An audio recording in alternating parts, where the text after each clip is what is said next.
Salut les gars, on se retrouve pour une nouvelle leçon de japonais. On va rentrer dans le vif du sujet aujourd'hui. Je vais essayer de faire une leçon plus courte pour pouvoir faire plus d'épisodes. Mais aujourd'hui, on va voir la forme masu. Mazu. Je ne sais pas vraiment comment on le prononce. Mais c'est le truc que je vous avais dit en fait la leçon précédente. Une sorte de conjugaison de verbes, tout ça, voilà. Et là, on va approfondir ce truc aujourd'hui. Déjà, on va reparler des verbes.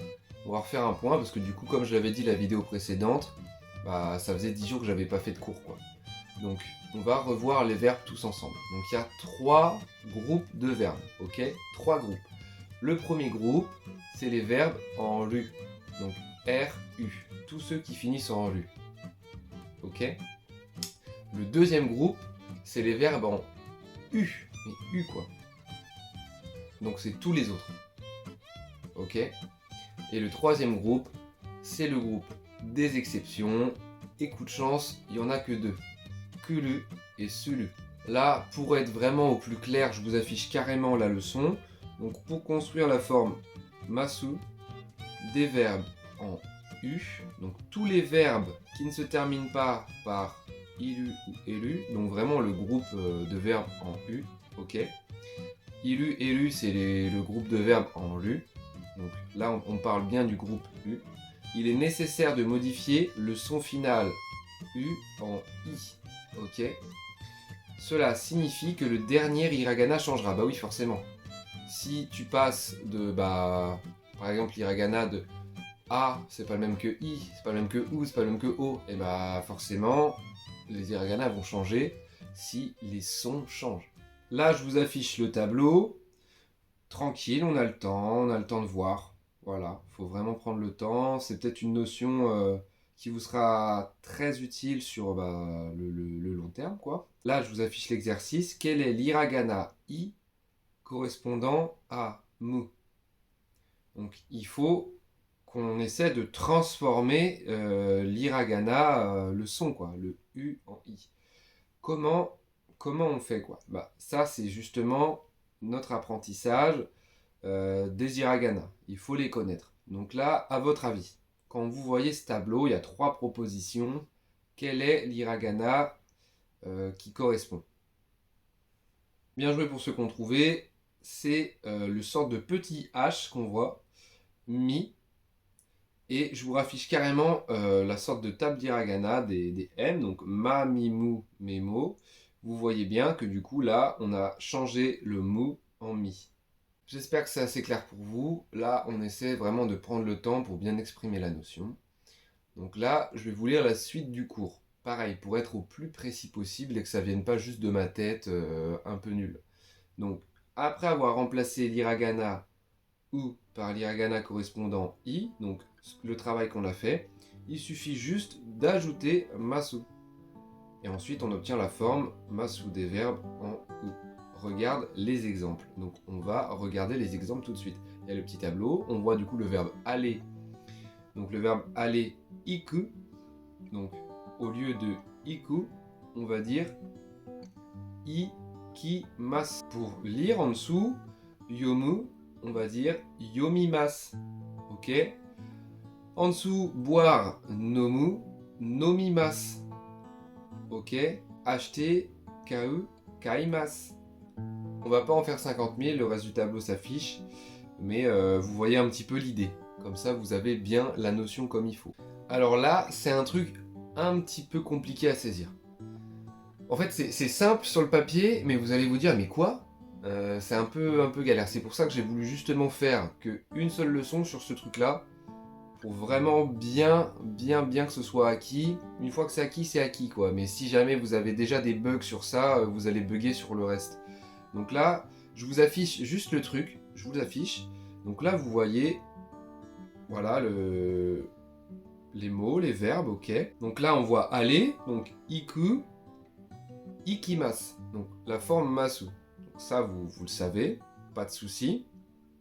Et dessous, vous regardez la traduction. Il y a aller, je vais, j'irai. Donc je ne sais pas si on a qui ont capté un petit peu le truc. C'est que le mot ikimasu, donc la forme masu là,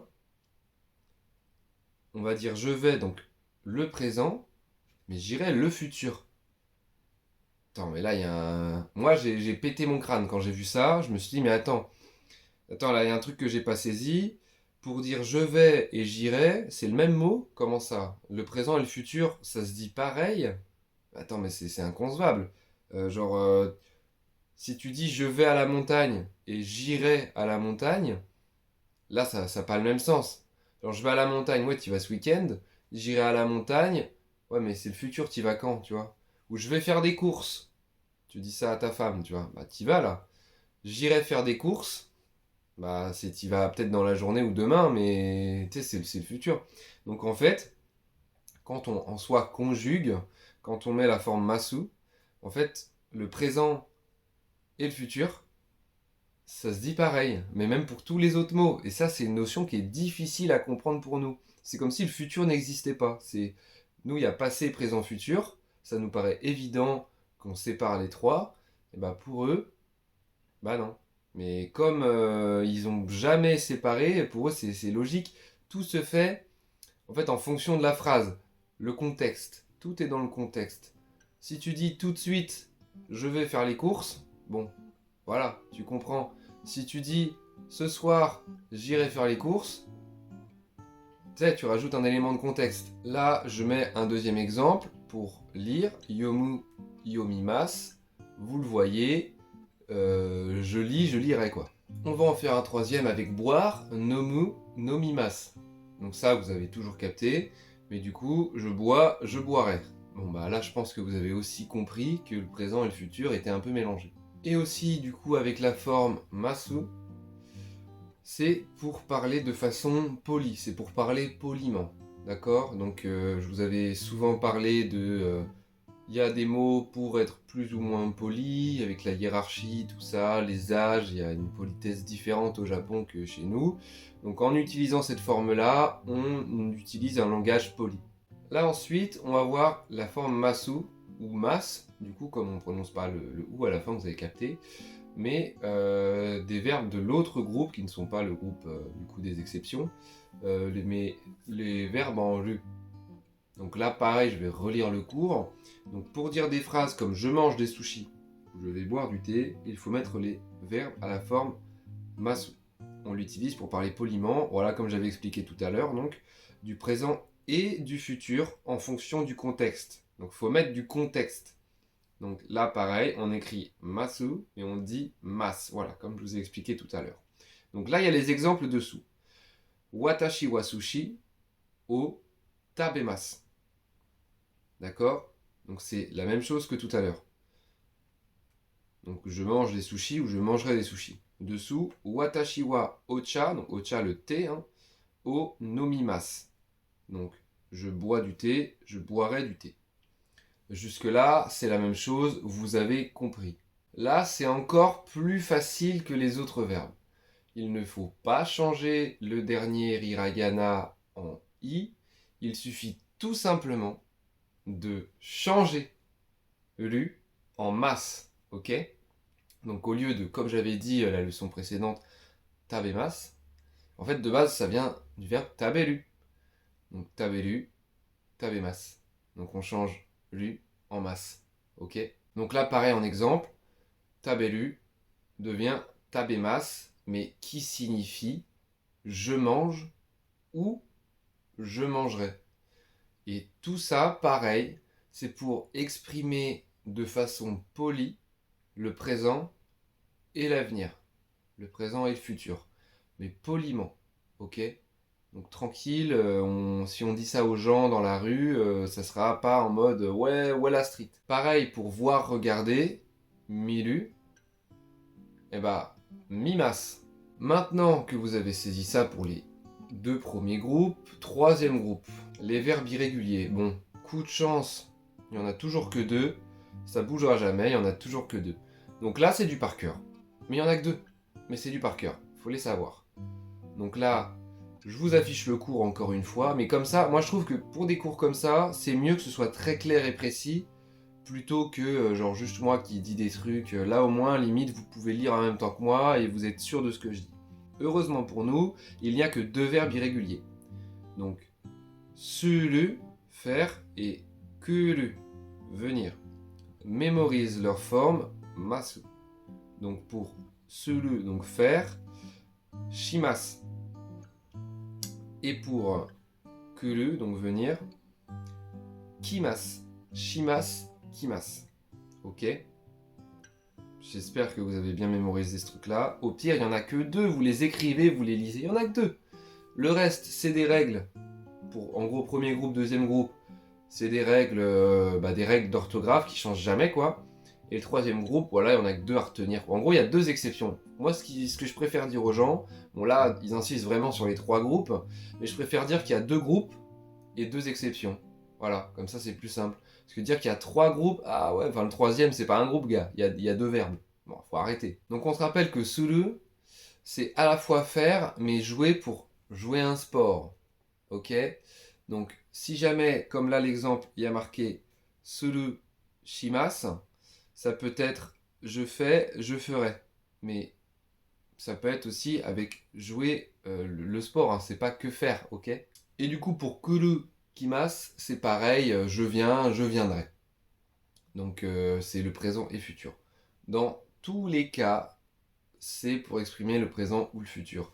Mais donc là, comme je l'ai dit précédemment, ça sous-entend un truc énormissime. C'est que quand tu parles en japonais, eh ben, il faut mettre du contexte. Il faut mettre du contexte parce que là, dans des cas comme ça, si tu dis juste je viens, c'est-à-dire je viens, je viendrai ou je viens, tu vois? Là, dans un cas comme ça, si tu réponds à quelqu'un qui te dit ouais, je sais pas, tu veux venir au cinéma, et si tu lui réponds kimasu, tu vois? Bon, euh, c'est-à-dire, tu viens ou tu viendras? En fait, ça veut dire les deux. Donc il faut que tu lui dises hi, tu vois, oui, je viens ce soir, ou enfin, tu vois, ou je viens maintenant, ou je viendrai. Enfin, il faut que tu mettes un peu de contexte pour que la personne puisse tout saisir. Voilà.